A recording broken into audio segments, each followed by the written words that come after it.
Olá! Então, dando sequência aos nossos exercícios, nós estamos então no segundo vídeo, que nós vamos resolver conforme está no esquema de preparação de aula, que meu esboço já está aqui. Nós já resolvemos o A, já resolvemos o B, já resolvemos o E, e agora nós vamos resolver esse C aqui, que é a construção de triângulos. Vamos criar uma achura para a construção de triângulos. Primeira coisa, então, como já sabemos, é a confecção do retângulo de lados iguais, chamado quadrado, para a gente poder ter. Esse quadrado tem 75 por 75 milímetros.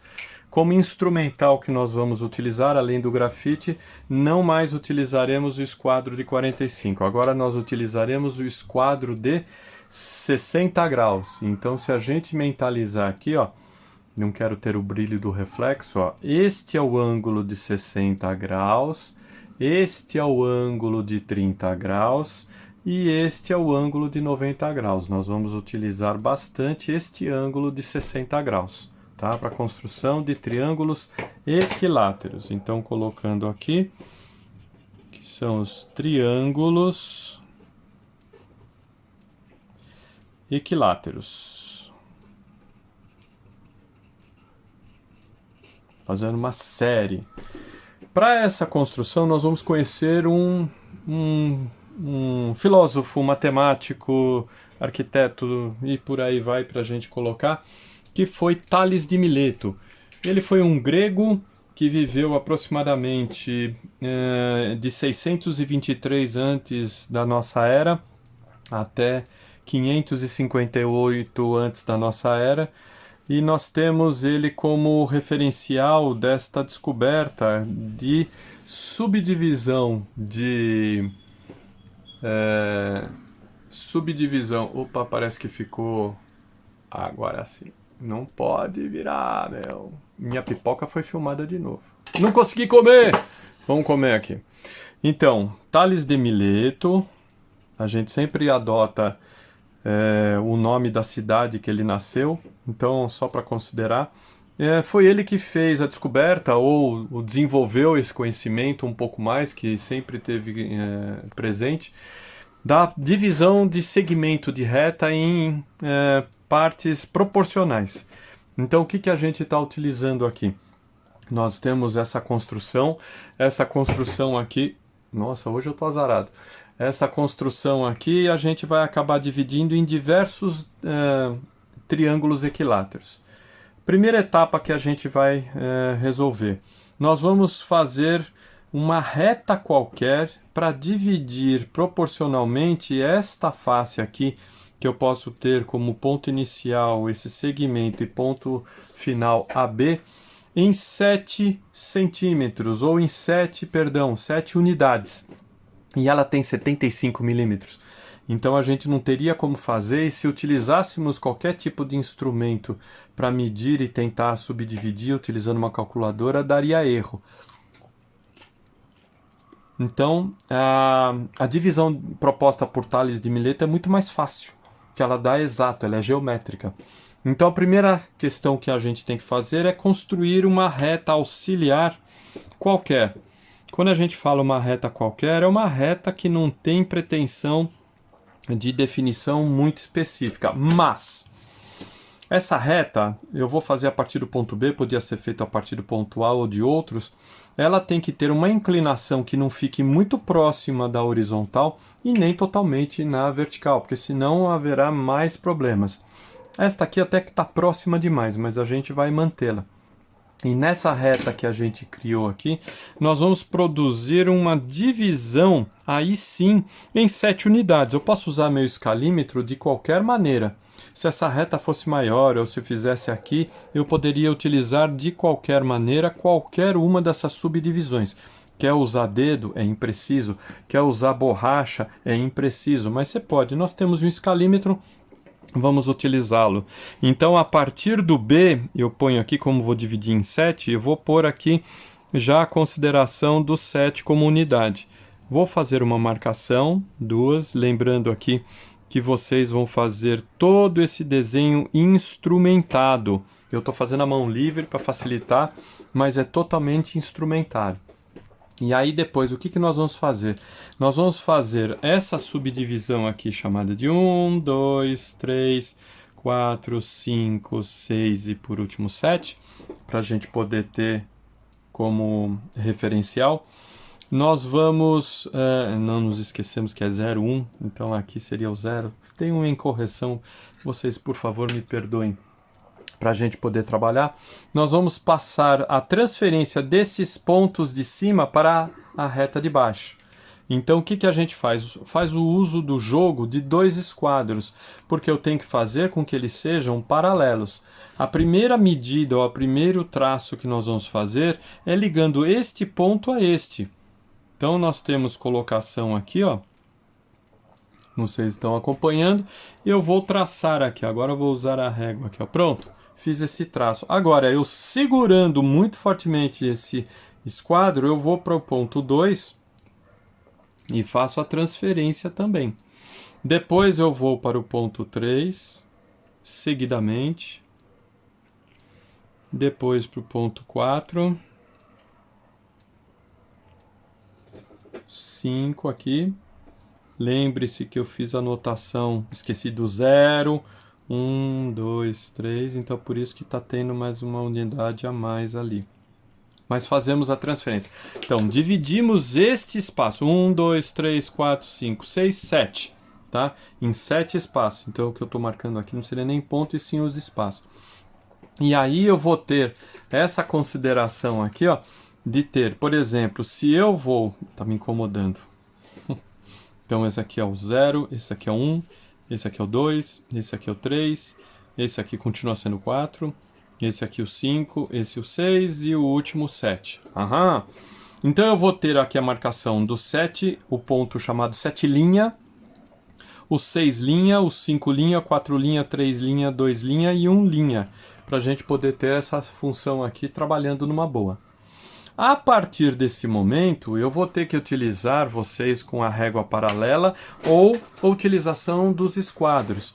Então, o que a gente vai fazer? Nós vamos traçar, a partir desses pontos, linhas que vão dar sequenciais aqui, ó, considerando 60 graus. Então, eu aqui no caso, ó, vou conferir meu alinhamento. Então, estou alinhando esses quadros sobre esse, porque vocês não têm também instrumento. E aí eu vou fazer essa transferência desse ponto. Ó. Vou traçar 60 graus, lembrando que esse ângulo é de 60. Outro ângulo de 60, dando a sequência, para concluir o exercício. Eita, esse aqui tem que estar exatamente na aresta. Como eu estou fazendo à mão, tem algumas derivadas. Mais um aqui para a gente poder fazer. Outro aqui tem que dar na aresta do quadrado também, exato. Este aqui. Traçando este aqui. Ultrapassei um pouco, desnecessário, mas também não pode faltar. Desse lado, depois mantendo a minha régua paralela aqui, ó. Eu vou ainda utilizar, fazendo com que isso fique agora reproduzido para o outro lado. Então, o que eu vou fazer? Vou fazer a partir dessa marcação da mesma maneira, ó. Eu estou pegando sempre esses pontos de cima, tá ok? Então, vamos lá. Então, eu vou descer esta marcação. Lembrando que vocês podem fazer... Ih, já deu errado ali. Podem fazer de qualquer uma das faces, outro que deu errado. A marcação inicial não foi lá essas precisões. Depois eu tenho... Ops, errei. Aí eu tenho isso, ó, mantendo sempre esse como apoio, ele não pode mexer.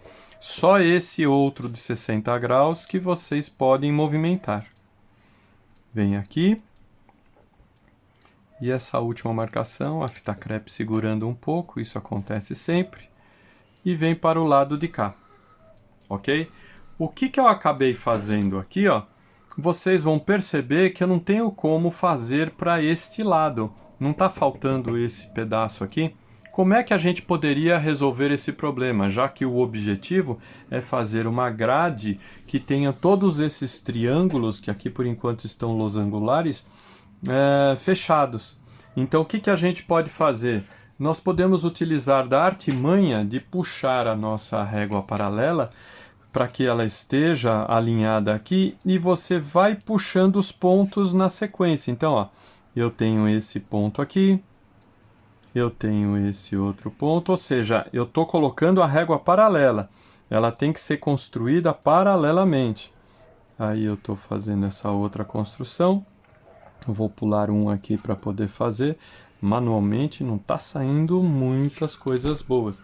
E aí, o que eu tenho para possibilidade? Onde eu tenho esses encontros aqui, ó, eu posso pegar e já traçar com o ângulo de 60 graus. Eu ponho na régua paralela e agora eu tenho os restantes dos pontos necessários para fazer essa malha, para fazer essa achura.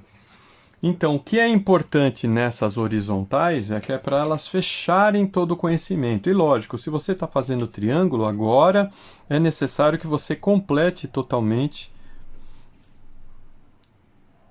e faça a verificação. Se você tiver qualquer problema na construção, como por exemplo aqui, ó, de não fechar, eu tracei errado, indica que vocês tenham errado, então vocês teriam que refazer o exercício. Instruções então. Então o que você faz? Você faz o que a gente chama de tales, dividindo em 7 unidades. Então como é que a gente faz? A gente faz a partir de uma reta qualquer, a divisão em 7 unidades. Aí você faz essa divisão na reta auxiliar, tá? Então a reta qualquer auxiliar. Aí você faz a transferência, então você faz a transferência dos pontos para AB. E aí você, utilizando o esquadro de 60 graus, este ângulo, apoiado na régua paralela, ou fazendo com o suporte de outro esquadro para fazer esse paralelismo, vocês vão traçando até onde encontrar o máximo de definições possíveis.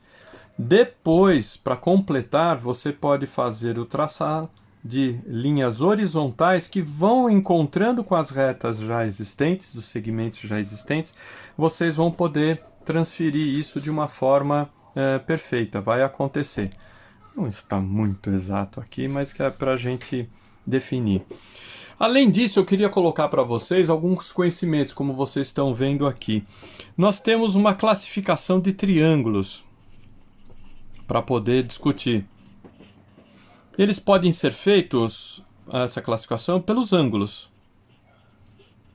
Então, se eu tiver um ângulo reto em qualquer formato de triângulo, então aqui eu estou colocando, por exemplo, 45 graus aqui e este aqui de 90 graus, eu tenho um triângulo retângulo, ok? Porque a somatória dos ângulos internos de um triângulo, obrigatoriamente, na geometria euclidiana, tem que fechar em 180 graus. Eu posso chamá-los também de obtusângulo, que aí você tem uma construção muito mais diferenciada. Então posso ter aqui um ângulo de 31 graus, posso ter um ângulo de 118 e outro de 31 graus. Perfazem 180 graus. Ou eu posso ter um acutângulo, pelas características dos ângulos, onde que eu tenho um ângulo de 60, um ângulo de 60 e outro também, perfaz um acutângulo. Mas eu posso classificar também pelas faces. Então o que eu tenho? Se eu tenho uma face igual a essa e igual a essa, todas elas medindo 4 unidades, eu tenho um triângulo equilátero, que pode ser chamado de um triângulo acutângulo. Se eu tenho uma face de 4, outra de 4 e uma de 2, por exemplo, uma menor, eu posso estar tendo um triângulo isósceles. Se por um acaso eu tenho uma face diferente da outra, nenhuma tem a numeração igual a unidade igual, uma de 4, outra de 7, outra de 5, eu teria um triângulo escaleno. Ok? Então, para isso ser interessante para vocês, procurem um pouco mais sobre Tales de Mileto. Vocês podem procurar na web, eu vou dar até uma tarefa para vocês. E a gente também, se vocês tiverem mais tempo, tudo, poderia procurar também por Pitágoras, que é outro grego que estudou e fez desenvolvimento. Ele é quase contemporâneo ao Pitágoras, para vocês terem pelo menos como o Pitágoras é quase contemporâneo do Tales de Mileto, que ele viveu por volta de 570 antes da nossa era e até 495 antes da nossa era. Para vocês entenderem. E o que ele propõe no Teorema de Pitágoras? Se você tem um triângulo retângulo, então o que a gente está pegando é um triângulo retângulo aqui, que tem um ângulo reto. Se você fizer a soma do quadrado de suas faces, das suas respectivas faces. Então aqui, ó. Então aqui seria o segmento A, hipotenusa, eu tenho A ao quadrado. Esse daqui é o cateto B, então eu tenho B ao quadrado. E aqui o cateto C, eu tenho C ao quadrado. Se eu aplicar esse teorema, A ao quadrado é igual a B ao quadrado mais C ao quadrado, se eu substituir pelos valores aqui, por exemplo, eu posso ter 5 unidades aqui no A e posso ter 4 unidades no B e 3 unidades no C e colocar quadrado na somatória, eu vou encontrar que 25 é igual a 25. Então, comprovado o Teorema de Pitágoras. E para finalizar, eu recomendaria que vocês procurassem na internet, se divirtam, peguem um tempo para assistir um filme de 1959 da Disney, que é o Donald da Disney, no País da Matemágica.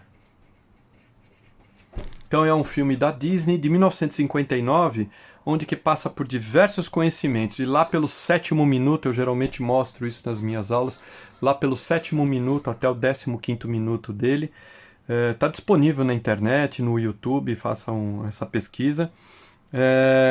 Vocês vão ter essa parte de estudo dos triângulos e pentagramas e outras formas da natureza.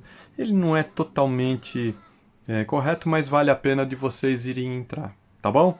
Então nós temos a aula 2 finalizada, tá bom? Boa sorte, até mais. Até a aula 3.